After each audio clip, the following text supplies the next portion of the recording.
So how is it going, Dank Division? Dank Dan here, and yes, Zombies finally got its update with the super Easter egg. So after you complete all the Easter eggs, you're going to want to go on an outbreak and go to Zoo.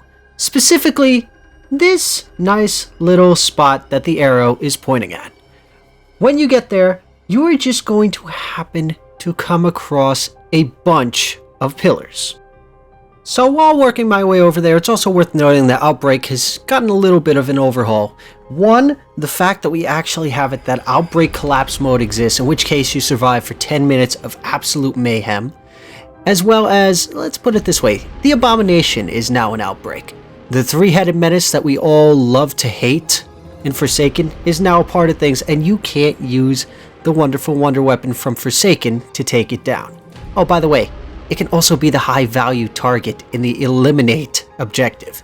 You also have it that the Season 6 weapons are now in the mystery box, as well as, well, Tombstone's Tier 4 fix has finally been patched. Now, as you can see, it is a little bit of a drive depending on where you spawn, but once you get there, there's no chance that you can miss this. Now, I recommend when you get over to this location, kill any and all zombies that you see. That way, you can hear everything that's going on. Because, let's put it this way, you end up handing over an offering to a demon and making a pact. And with this pact comes a couple of rewards, but first, I'll let you hear the audio.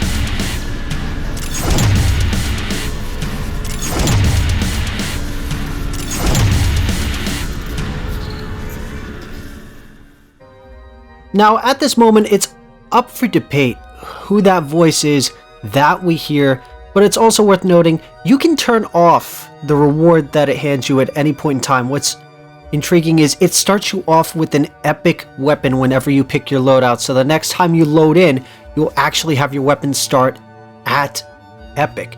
You can turn this off if you want to go back to the original challenge, or you can turn it back on a whim. Now, let's talk about the rewards that you get in regards to the emblems, and of course, the calling card. Now, the first reward that you happen to get is a brand new watch that pretty much looks like the Director's Watch, known as the Dark Deeds. This thing keeps track of your headshots, as well as has a couple of Dark Ether crystals kept on it, and boy oh boy, is this thing just a gold and purple beauty.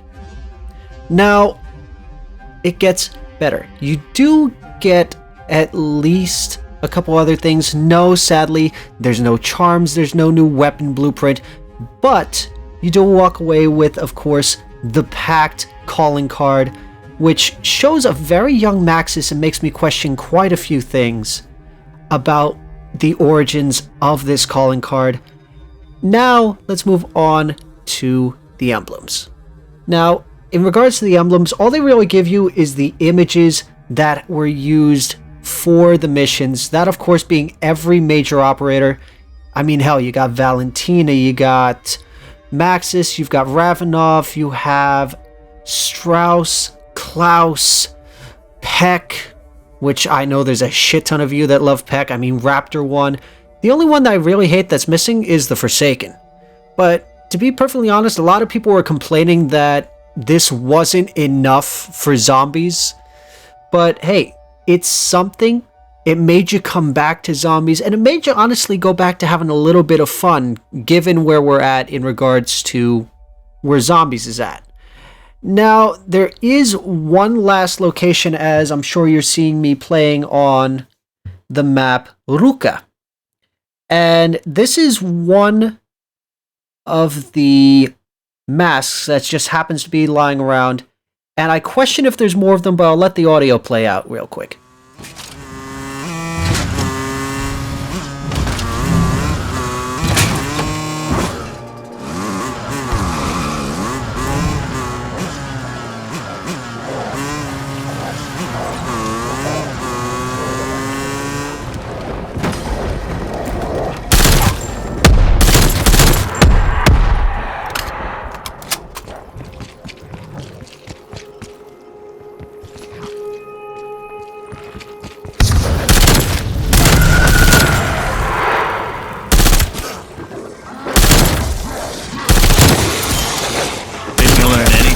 First time you died?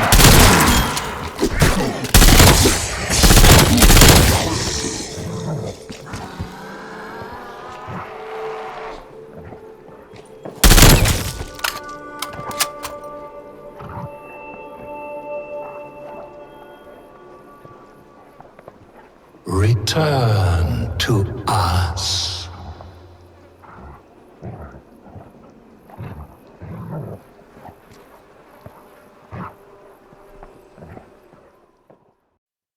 Now, what's intriguing about that is that you can only interact with it once. After that, it just sits there. It never interacts ever again. So you are left wondering, okay, first off, who is that voice? Because that is the exact same voice from the pillars telling you to return to us. Now, I keep listening to that voice over and over again. I'm not going to say who I think it is, but I keep hearing a voice from the past echoing in my head, and I really want someone to confirm or deny if they hear it too. Now, the last thing we're going to be discussing is in regards to operators. That, of course, being the fact that we are looking at an operator that will be coming to the NATO side of things, that, of course, being Lazar. Yes, you have it that Lazar, one of the operators from the campaign who technically dies, although let's face it, never say never when it comes to this game. When you have to choose between him and Park, I would love to know who you picked. Some people chose him, some people chose Park, some people said fuck them both. But for some odd reason, this Chinese food-loving man will be dropping as an operator. Now, some of you might be sitting here going, dude, what about Ravenov? Something is amiss with Ravenov. He has been pulled from the files completely. He doesn't exist. His skin is no longer able to be pulled by data miners. It's gone. Now, some people are questioning, what does this have to do? Is this something in regards to perhaps the conflict that's going between Ukraine and Russia? For those of you thinking, they wouldn't. I want you to try and find the Russian flag emblem or the Russian flag banner. Go ahead. I'll let you pause the video and take a look. You're back? Yeah. The Russian flag is gone. So, some people are questioning, is Ravenov scrapped because of his origins? Or are they going to remove every reference to Russia due to, well, what's going on in the world right now? So with that being said, tomorrow, of course, is Season 3 of Vanguard, so be on the lookout for that. This week is honestly kind of a big week for COD. I mean, between the Cold War Zombies update as well as the Vanguard Season 3 start, it's going to get real interesting real fast. So if you enjoyed watching this video, don't forget to click that subscribe button to pretty much keep up to date on all these things. Let me know in the comments section, what did you think of this quote-unquote super Easter egg? Do you think it was worth it, or do you consider it a loss? And don't forget to follow us on our social media pages. As always, you guys have a wonderful day, night, whatever you're doing, do it wholeheartedly. And of course, as always, this is Dank Dan, signing off. Get them to hit that subscribe button, Dank. It's the only way we can figure out the numbers. 15. What do the numbers mean, Dank? We're wasting valuable time.